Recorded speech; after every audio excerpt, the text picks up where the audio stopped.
set, go. Magandang hapon mga kapatid sa Panginoon. Ang ating pong talata sa Sulat ng Bible, John chapter 3 and verse number 16. For God so loved the world that He gave His only begotten Son, that whosoever believeth in Him should not perish, but have everlasting life. Good. Alam niyo po mga kapatid sa Panginoon, sa mundo pong ito, may iba't ibang klase po ng pag-ibig.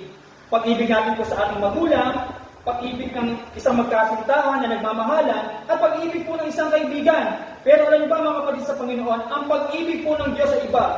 Sapagkat ang pag-ibig po ng Diyos sa atin po, He is unconditional. Pangalawa, He is unchanging. Pangatlo, He is unequal. Kaya ang pag-ibig po ng Diyos, mga kapatid sa Panginoon, ito po ay wagas, tunay at walang kapantay. Ito'y mga mangha at ito po ay dakila.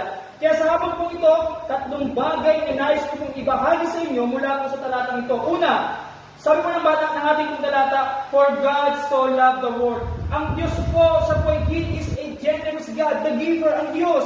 Ang Diyos po ay mapagbigay na Diyos. Hindi po siya marunong manumba. Amen? Siya po ay nagbigay po ng unang-una ng buhay po sa atin. Sapagkat po tayo ay nabubuhay, sapagkat meron tayong generous God na nagbibigay ng buhay para po sa atin. At bagamat meron tayong buhay sa ngayon, salamat po sa Panginoon, bagamat tayo mga makasalanan, sa pangalawang bagay, meron pong dagip ang ating Panginoong Yesu Cristo. Sapagkat unang-una mga kapatid sa Panginoon, hindi natin kaya iligtas ang ating mga sarili, sapagkat ang lahat po tayo ay makasalanan. Pero sabi po ng Bible in Romans 5 and verse number 8, but God commended His love toward us, in that while we were sinners, Christ died for us. Ang ating Panginoong Diyos po ay namatay para kanino? Para sa iyo at para sa akin.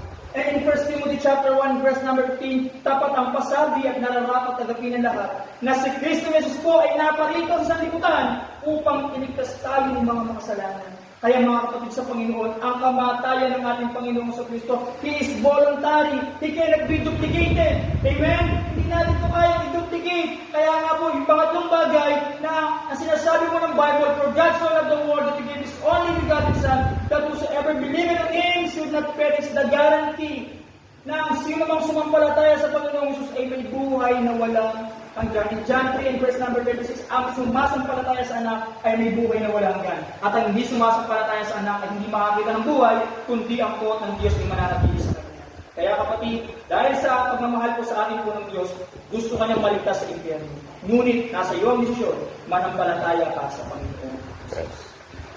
Tuloy. Magandang hapon po mga kapatid sa Panginoon. Ang ating pong pag-aaralan po kanina sa Matthew chapter 5 and verse number 16. Let your light so shine before men, that they may see your good works and glorify your Father which is in heaven. Kaya sa hapon po ito, ang title po ng ating pag-aaralan po is Saved to Shine. Tayo po ay naligtas upang tayo ay magliwanag. Sapagkat tayo po ay nasa sanlibutan pa, tayo ay lumalakad po in darkness. Amen? Pero nung tayo ay nakakilala sa ating Panginoong sa Kristo, tayo po ay lumalakad na po saan? Sa kaliwanagan para kay Kristo. Kaya tatlong bagay lamang po ito na ating pag-aaralan. Una, number 1, sabi po ng Bible, let your light so shine before men. By means of, By means of our way. Amen? Lumakad na tayo para sa Diyos at hindi para sa sanlibutan. Lumakad na tayo para sa Diyos at hindi para sa ating pong sarili. At lumakad na tayo ayon po sa kalooban ng Diyos. Because the safest place is inside in the will of God. Amen? And number 2, that we are saved to shine, that they may see your good works by means of our works. Amen? So, ibig po ng Diyos, inaasahan po sa atin, tayo po ay magliwanag sa pamamagitan po ng mga kapatid sa Panginoon, sa pamamagitan po ng ating pong mga patotoo. Ngayon ba ikaw ay nililibak? Ngayon ba ikaw ay inuusig?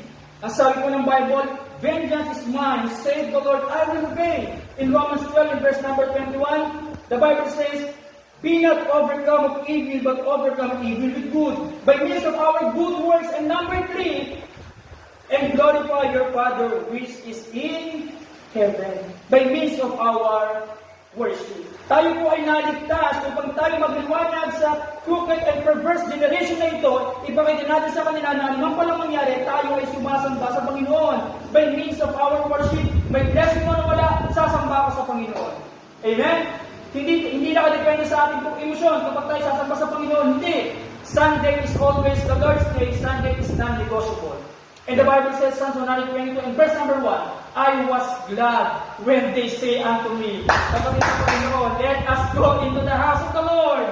Amen? Lagi tayong masaya. Saturday pa lang, inihanda na natin ating mga sarili na alam po natin, bukas ay linggo, sasamba ako sa Panginoon. Kakatagpuin ko ang Panginoon. Amen? Kakatagpuin natin ang Panginoon at bibigyan na naman tayo ng pagsamba sa Diyos. Sapagat ang pagsamba sa Panginoon, mga kapatid sa Panginoon, ito po isang malaking pribileyo na magamat tayo mga makasalanan, pero meron tayong Diyos na na ating magsasambahin sa Espiritu at sa katotohanan. Kaya binigyan po tayo ng Bible in Hebrews 10 and verse number 25.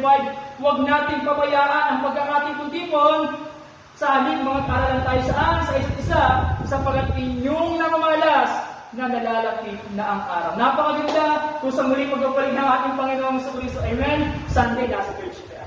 Kaya nga, sa tatlong bagay na ito, ibig po ng Diyos na makatapos sa atin na tayo po'y nagliliwanag sapagat ngayon ikaw ay ligtas na. Magandang hapon po sa bawat isa. Okay, very good.